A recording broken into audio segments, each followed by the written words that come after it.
Good morning friends, आज हम discuss करेंगे सीबीआईसी सर्कुलर नंबर 201। सीबीआईसी ने as per the recommendations of 50th GST council meeting held on 11th of July एक circular issue किया है, circular number 201 on 1st of August 2023। इस circular के दो पोर्शन हैं। First portion is in relation to supply of services by director और जो second है that is in relation to food and beverages provided at cinema halls. सो पहले हम बात करते हैं जो डायरेक्टर्स रेम्युनरेशन से रिलेटेड है। जैसा हम सबको पता है कि under reverse charge mechanism notification number 13/2017 जो डायरेक्टर सर्विस प्रोवाइड करता है टू ए कंपनी और बॉडी कॉर्पोरेट, वो रिवर्स चार्ज मैकेनिज्म में कवर्ड है। तो इसके ऊपर बड़ा चैलेंज था कि डायरेक्टर की कौन कौन सी सर्विसेज उसमें इंक्लूड होंगी। तो डिपार्टमेंट जो है कई बार वो सैलरी के ऊपर भी क्वेश्चन करता था अगर डायरेक्टर को रेम्युनरेशन पेड होती है।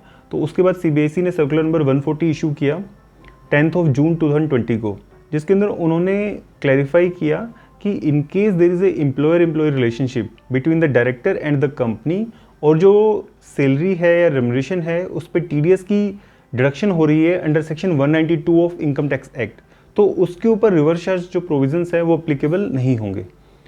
लेकिन अगर पेमेंट्स हुई हैं 194J के अंदर डायरेक्टर रेम्युनरेशन की को ट्रीट किया है as it fee for professional और टेक्निकल सर्विसेज, तो उसके ऊपर रिवर्स चार्ज जो मैकेनिज्म है वो एप्लीकेबल होगा। लेकिन इस सर्कुलर के बाद भी still there were many doubts and issues raised by the department, like in case a director is the owner of a property which has been lease to a company, तो क्या वो इसमें आएगा? या किसी डायरेक्टर ने अगर कोई गारंटी दे दी उन कंपनीज बिहाफ और उसके अगेंस्ट उसको कमीशन मिलता है, तो क्या वो रिवर्स चार्ज मैकेनिज्म में आएगा? या डायरेक्टर के पास कोई आईपीआर है जिसको उसने कंपनी को दिया और company is paying royalty to him, क्या वो रिवर्स चार्ज में आएगा? तो this things were not clarified. और जहाँ पे वो रजिस्टर्ड होता था वहाँ पे कम इश्यूज होते थे, जहाँ पे डायरेक्टर अनरजिस्टर्ड होता था और जो लेवल ऑफ फीस है या उसकी जो टर्नओवर है दैट वाज बिलो थ्रेशोल्ड, तो उस केस में ज़्यादा इश्यूज होते थे कि कंपनी को लायबल बनाया जाता था to discharge the GST liability under RCM.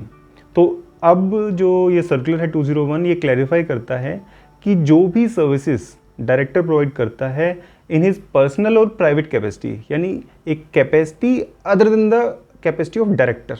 तो ये जो जैसे लैंडलॉर्ड वाली सर्विस है कि आपने एक प्रॉपर्टी थी वो आपने लीज पे दी, तो उसमें डायरेक्टर का कोई रोल नहीं है, तो that is a capacity other than the director, like it's a capacity of landlord.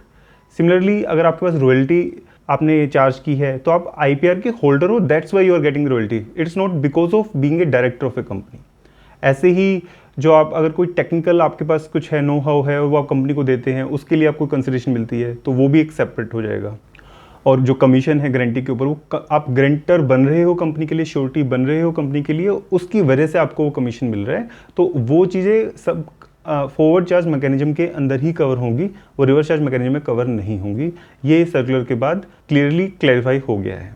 So I hope you found this update useful and stay tuned for more updates. Thank you.